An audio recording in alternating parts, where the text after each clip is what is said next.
E a terceira parte da aula a gente vai falar um pouquinho sobre Canudos. O que você falaria, Jamilson, sobre Canudos, a primeira Canudos de Antônio Conselheiro? Que cidade era essa?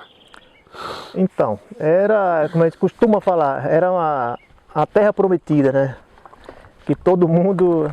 Ou seja, a gente já vê um viés religioso, né? Terra prometida, terra prometida, guerra, né? Que as pessoas saíam de tão longe, né, para vir para Canudos, né? Então, como a gente sempre fala, eles tinham a ideia de que via no Conselheiro uma salvação, né? Uma esperança de vida, né? De dias melhores. E na cidade de Canudos. Na cidade de Canudos, né? A cidade de Canudos era grande? Na época da primeira Canudos era grande. Chegou a 25 mil habitantes. Segunda maior cidade. A segunda maior cidade, depois de Salvador.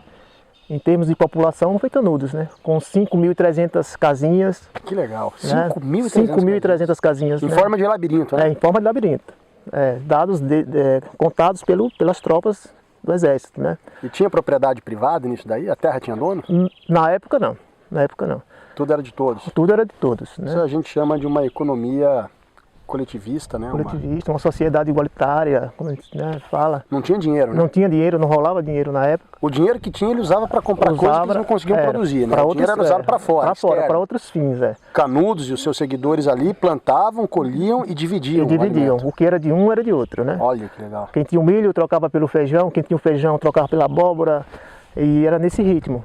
E aí essa turma que estava aí sendo oprimida, super explorada pelos fazendeiros, quando eles ouviam uma história como essa, o cara saía e vagava pelo sertão. Vagava pelo sertão 1 mês, 2 meses andando e chegavam aqui.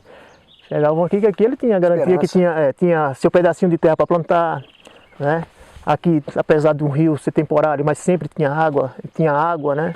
Que isso era um oásis, né? Você saber que tem água no meio do sertão brabo desse aqui. E a cidade de Canudos, me corrija se eu estiver errado, mas ela surge a partir de uma fazenda abandonada. A fazenda abandonada. Então o conselheiro ele chega aqui, encontra essa fazenda e ele consegue fazer dessa fazenda algo produtivo junto com a sua turma.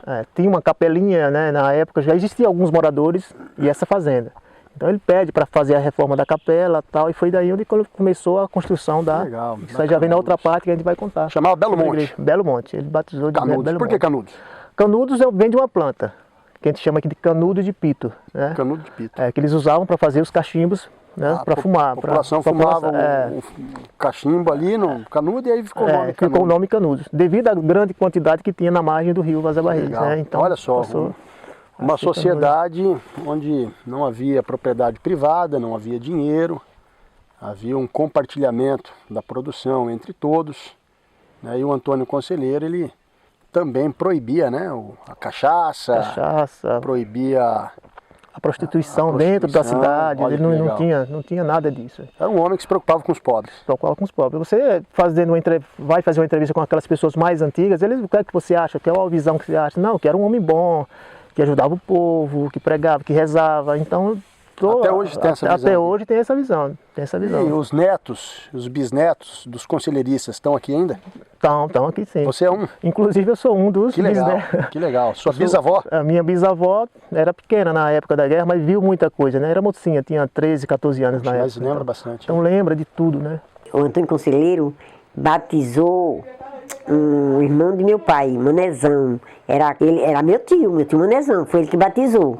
Tem até o retrato dele aí no açude, para quem quiser ver. Aí era comadre da minha, eles eram compadre muito chegada da minha avó, da mãe de meu pai. Ave Maria, que ela chamava Maria de Ernesto. A minha avó tinha muita consideração ao Antônio Conselheiro, ele chamava meu compadre Antônio. Então eu, de uma certa forma, eu cresci dentro da história, né? Ouvindo as conversas. Depois que eu fui me interessar, ler, me dedicar mais na história. Legal. A maior marca de Canudos, qual que é? A religiosidade? A religiosidade, isso aí. Em torno da Igreja Católica, eram católicos. Católicos. Legal, muito bem. Então aí, mais uma parte da aula falando sobre Canudos.